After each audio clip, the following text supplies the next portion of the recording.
అందరికీ నమస్తే.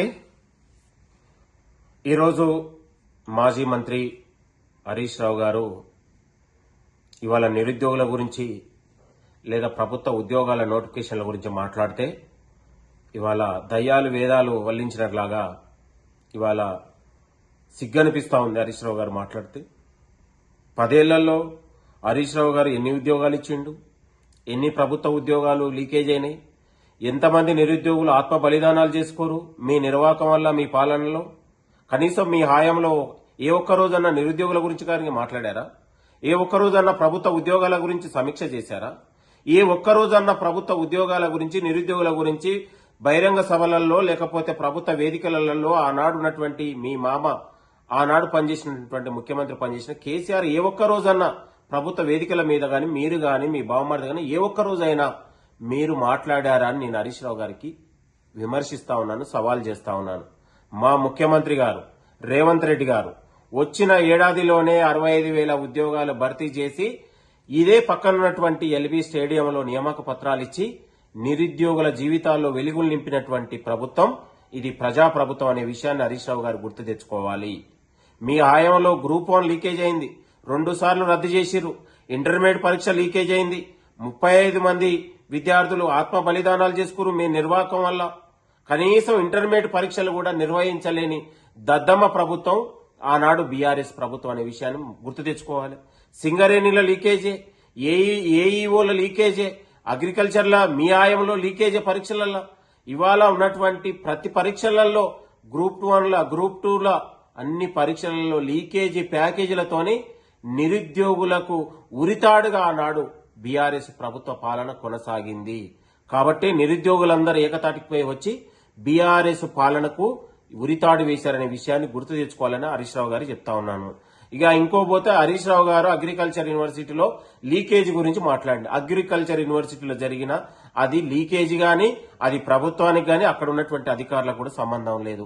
In service లో ఉన్నటువంటి అభ్యర్థులు 3వ సంవత్సరం పరీక్ష రాస్తున్నటువంటి వాళ్ళు ఏఈఓ ఇన్ సర్వీస్ లో ఉన్నటువంటి కాపీ కొడుతూ దొరికిపోతే వెంటనే అక్కడ ఉన్నటువంటి అధికారులు పట్టుకొని వెంటనే 35 మంది అభ్యర్థుల పరీక్షని వెంటనే రద్దు చేసి దర్యాప్తు కొనసాగి వెంటనే అధికారులు దానిపైన స్పందించారు. ఎక్కడ కూడా ఈ ప్రజా ప్రభుత్వంలో చిన్న లీకేజీ గాని, ప్యాకేజీ గాని ఎక్కడ తప్పిదాలు లేకుండా ఈ ప్రజా ప్రభుత్వం 25 నెలలుగా విద్యార్థులలో, నిరుద్యోగులలో వెలుగులు నింపుతుంది, ఆత్మవిశ్వాసాన్ని నింపిందనే విషయాన్ని గుర్తుపెట్టుకోవాలి. నిన్నగాక మొన్న కాలోజీ మెడికల్ యూనివర్సిటీలో చిన్న తప్పిదం జరిగితేనే ఇవాళ వైస్ ఛాన్సలర్ ని తొలగించినటువంటి ఘనత ఈ ప్రజా ప్రభుత్వంది. కాబట్టి మా ప్రభుత్వం ప్రజల కోసం, నిరుద్యోగుల కోసం, విద్యార్థుల కోసం పనిచేసే ప్రభుత్వం. ఎక్కడ కూడా తప్పిదాలు గాని, ఎక్కడ కూడా చిన్న పొరపాట్లు గాని, ఏ ఒక్క చిన్న అవకాశం వచ్చినా కూడా ముఖ్యమంత్రి గారు ఇలాంటి విషయాల్ని సహించరనే విషయాన్ని హరీష్ రావు గారు గుర్తు తెచ్చుకోవాలి. మీ హయాంలో విద్యార్థులు పరీక్షలు రాయాలన్న భయమే, నిరుద్యోగులు పరీక్షలు రాయాలన్న భయమే. ఎక్కడ కూడా మొత్తం కూడా గందరగోళంతో, అవినీతితో, అక్రమాలతో 10 ఏళ్ల పాటు ప్రాజెక్టులు కట్టి అవినీతి చేశారు. ఇవాళ విద్యార్థులకు ఉద్యోగాలు ఇచ్చి అవినీతి చేశారు. ఇంటర్మీడియట్ పరీక్షలలో అవినీతి చేశారు, ఎంసెట్ పరీక్షలలో అవినీతి చేశారు.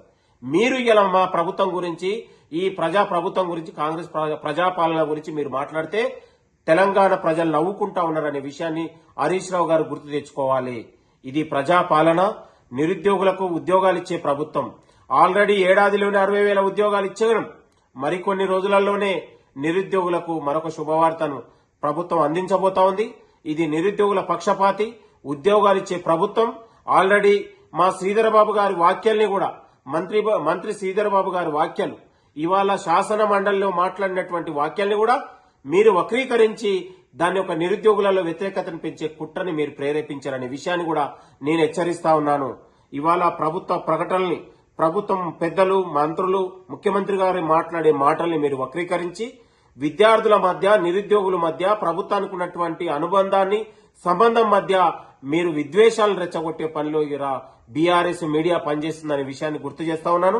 ఇది ఉద్యోగాలు ఇచ్చే ప్రభుత్వంగా మేము ఆత్మవిశ్వాసం ఉంది, మాకు ఆ చిత్తశుద్ధి ఉంది. నిరుద్యోగుల పట్ల ఇవాళ ప్రైవేట్ రంగంలో, ప్రభుత్వ రంగంలో ఉద్యోగాలు ఇస్తా ఉన్నాం. ఆల్రెడీ ప్రైవేట్ రంగంలో దాదాపు 10 లక్షల పైగా ఉద్యోగాలు ఇవ్వడానికి ఈ ప్రభుత్వం శ్రీకారం చుట్టింది. ఆల్రెడీ వివిధ కంపెనీలతోని ఎంఓ కుదిరించుకొని ఈ ఆ ప్రక్రియ కొనసాగుతూనే ఉంది.